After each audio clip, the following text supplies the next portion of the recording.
Hey guys, it's Jessica with Stay Cozy Creative Co. And today I wanted to talk about this granny squares vest that I made. I don't have a tutorial on how to make the vest, but I do have a tutorial on how to make this giant granny square. So that's available on my website at staycozyco.com.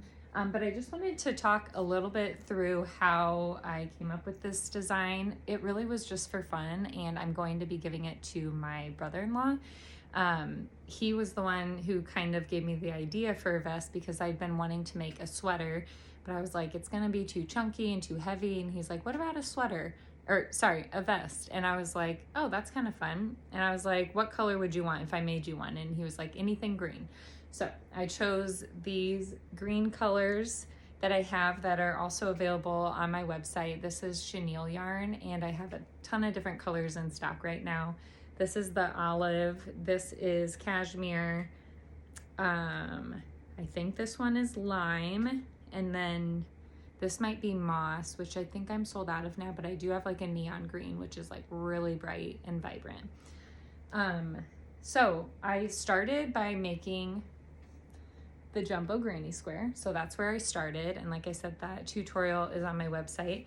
And then I kind of just winged it for the sizing. Since the square was already a certain size, I decided like how wide I wanted each of the shoulder like kind of strap things to be and how much space I wanted an opening for the neck. So I counted in and I just went and looped from the top, and then I did hand knitting down here like you would for a blanket. So I should say that the granny square is hand crochet. That's the kind of technique that I use. So there's like single crochet, a puff stitch, a cluster stitch, triple crochet. So there's several different stitches that I use on that one. But this on the front is hand knitting, which is a lot more straightforward, just like where you pull the loops through. So if you're familiar with that, that's how you do that part. So I just basically started across the top and went back and forth all the way down until I had the length that I want that would match the back side. And I did that on both sides so that they matched.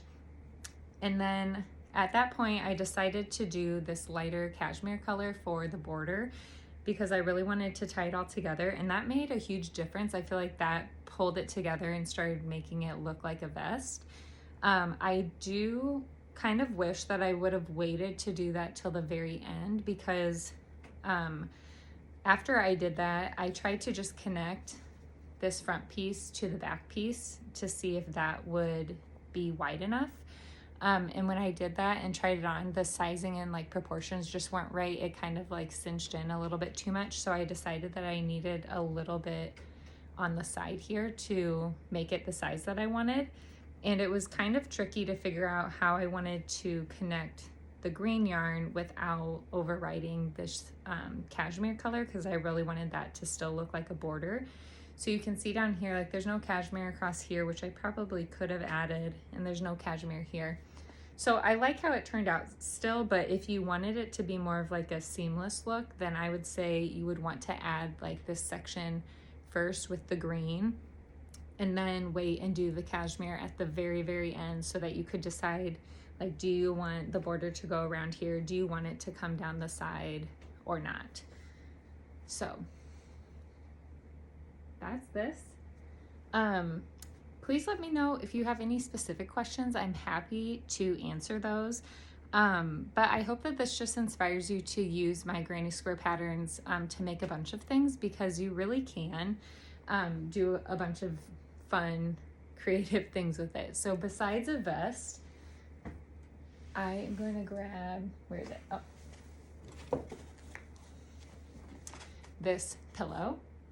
So this is the same granny square pattern, but just in pillow form. And so I made 2 of the squares, and then I do have a video on my YouTube channel that shows you how to connect all the way around to make the pillow form. So I used the same thing as I did on the vest, which is just like a slip stitch, like a flat lay stitch, and just use that all the way around and then put the pillow form in the center. And then obviously you can make a blanket. If you've seen on my channel, I made a jumbo blanket. So I started that blanket with just 6 of these jumbo squares, and then eventually ended up having 9 and pieced those together. So those are at least 3 ideas. I'm trying to think if I've made anything else with this granny square. I do have some smaller patterns, some smaller designs where you can make other things. Like this is my sunflower granny square, so you can like make a smaller version. And I actually did make a sweater out of this granny square for my daughter. And again, this was just for fun. It's super chunky, a little outrageous, but she loved it when I made it for her. And the smaller granny square worked really well for her sizing. So I think it'd be fun to be able to use this smaller one to create like an adult size version, because that vest is a little big for me. I'll try it on so I can show you guys what it looks like.